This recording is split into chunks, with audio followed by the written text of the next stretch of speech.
guys, how's it going? Keen here, hope you're well. I'm going to talk you through my practice, what my mindset is, what I go out to achieve, because it's very important when you're practicing, obviously, not to be going up, hitting balls and be like, yeah, I've practiced.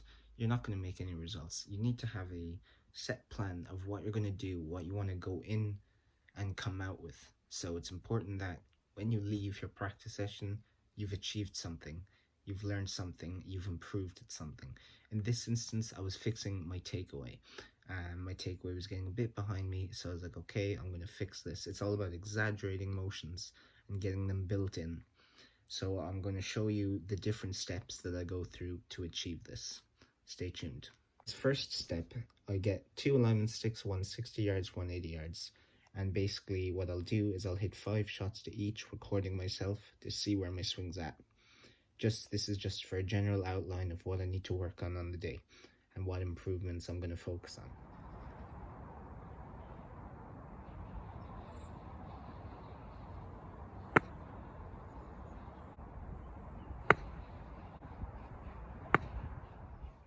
So guys, upon looking at those first few videos that I took doing the alignment stick drills, I noticed the club was getting a little bit trapped behind my hands on the takeaway. So that was just a cause of early rotation. So if I was to give an example, when I was swinging, I'm going to fix the camera a little bit. So when I was swinging, too much shoulder action early on was causing my club to go inside. So I was very, very flat, and from there I could either go over or I could try to stay under that arc to hit a straight shot. In the videos it looked like I was achieving this pretty well. I was keeping it some bit under plane and not going too steep on it from my top of the swing. But in the next video, what I work on is just using a bit of wrist cock early on to keep that club going a bit steeper. So I was trying, as I'd make my move away, I would start to hinge upwards to keep that club in front of my hands. That was the feeling that I was trying to incorporate into my swing.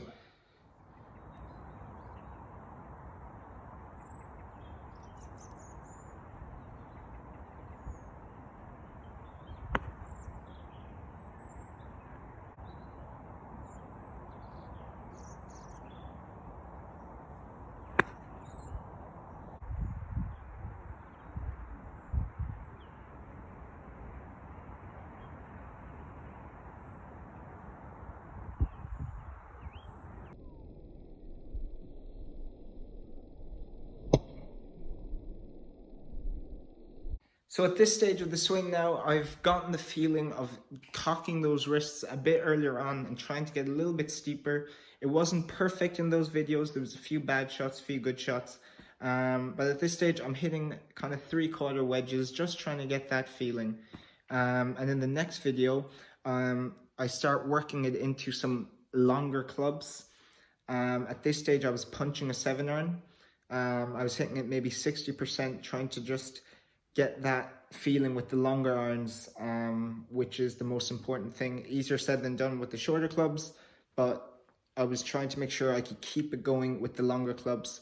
So what I do is I get controlled 7-irons, only 120, 30 yards, maybe just pitching them down just to get that feeling built into my swing.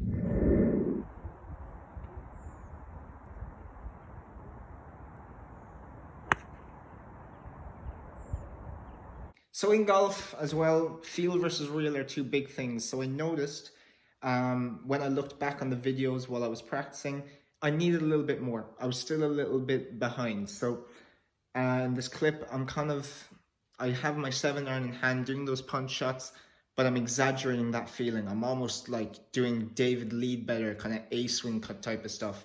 I'm really exaggerating this feeling to try and nearly overdo the process of keeping that club outside of my hands. Because realistically, when you overdo it, it tends to be a lot better. So that's what I'm doing in this clip.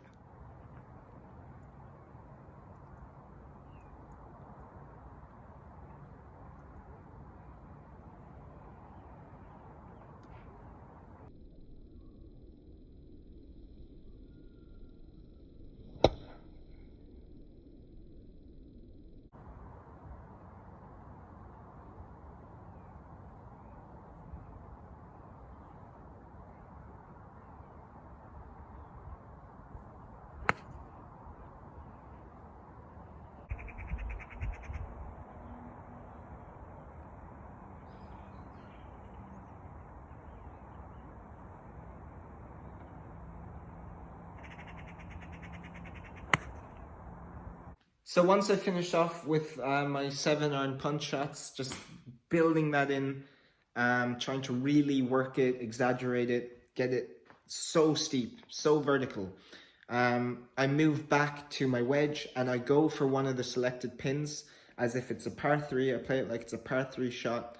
And another thing you'll see that I'm doing is I'm really working on my downswing, trying to shallow that club out.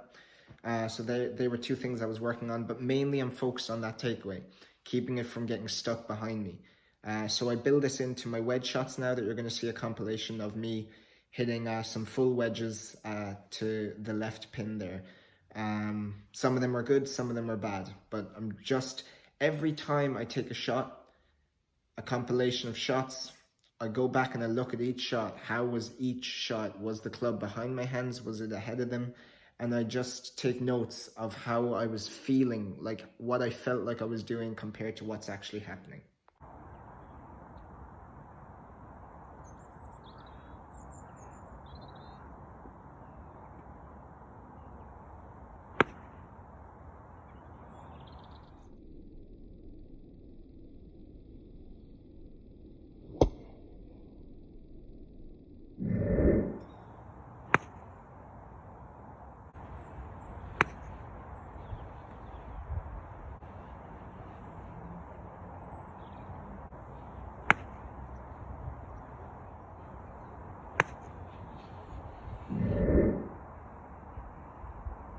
So at this stage, I go back to my 7-iron and I work on those punch shots again. I was happy enough with my wedges, still wasn't fully satisfied, so I'm back to the 7-iron, doing those half shots, just trying to really, like, the more exaggeration, the better. So I had went, if I'm going to show you this in an example, basically, I had went from starting kind of maybe a subtle cock of the wrists. So I was kind of here, then I go a little bit up to literally swinging like this.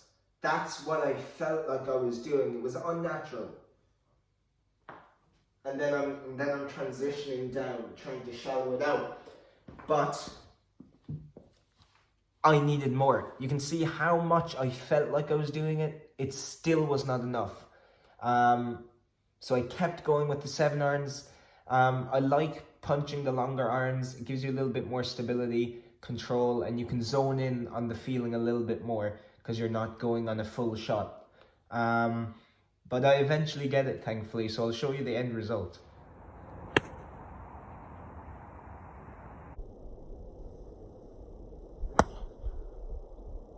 So this is the end result I'm about to show, what I finished up on. I'm going to put the two clips of what I started at and what I finished at side by side. I went out and played after this and I played phenomenal. I was drawing every shot straight off the tee, didn't miss any fairways, which is rare for me with driver. I've been struggling with, hit a beautiful draw with my driver. I was very, very happy. So I'll explain what happened. So you could almost say I had a bit of a eureka moment. The wrist cup wasn't working for me, so I spent another maybe hour or so just breaking down the swing. It's all like, the thing is, when you're doing these this practice or swing changes, it's really important to break down your swing. Every little detail counts. Really analyze it. I spent a lot of time going through the videos, seeing what I need to do, what could I do differently, how can I fix this. So that's very important. Even if you're just going out practicing, always record yourself, see where your flaws are at, and give yourself something to work on. I primarily focused on my takeaway in this, and I'll put the two clips side by side of what I started and what I finished. But basically after a lot of trying, the wrist cock hadn't been working. I went to a bit of elevation after all the trying.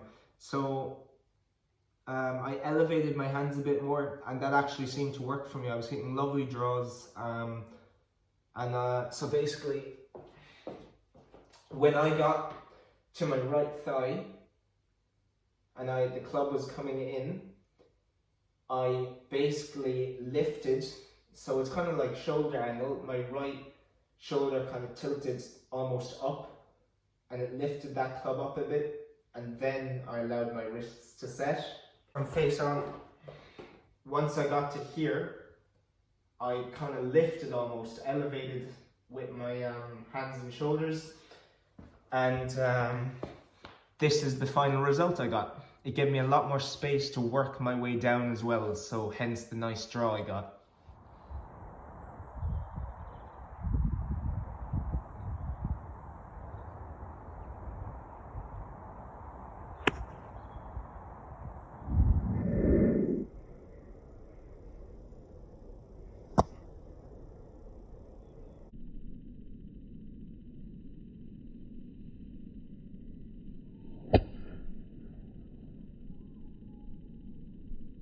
So those last two clips, the first one of me pitching was my first ever swing that I'd started with, that inside takeaway, and the last clip you saw there, the nice high draw, was my final result. So that's my swing right now. They're the changes I made within one practice session. So again, guys, I cannot stress enough, always make sure you have a goal when practicing. Otherwise, you're going to get nowhere. You need to have an end goal in mind for each session you go to. I'm going practicing in the morning, I'm going to have another goal. Maybe it's shallowing it out a little bit more in the downswing or whatnot. I'm going to be always making little changes to try and improve, because that's when you need to do it, especially over these winter months. I'm going to do some putting tomorrow as well. I went out today, shot 2 over for the front 9. Played with a really good golfer. He was off 15, I think, but really good. He's going to be very good. And we were kind of discussing things, and it's interesting the views he had. We had very similar views, but yeah, he was even saying when he practices, he's always has something he works on. He's always looking to tweak little things, even just moving your grip over an inch if it's too weak or too strong, you know, things like this. But guys, I've been keen. I hope you enjoyed my little practice routine. I hadn't intended on making a swing change, but whenever I go practice, I always break down my swing. It's the best way to do it. Play games, see how many shots you can get within a 10-foot radius of a pin, whatnot. Give yourself a goal. Guys, I've been keen. Thanks so much. Like and subscribe. Check out the Instagram. I'll have a lot of golf videos up there. Thank you so much, guys. I'm kind of contemplating doing course vlogs as well, so we'll see. Thank you.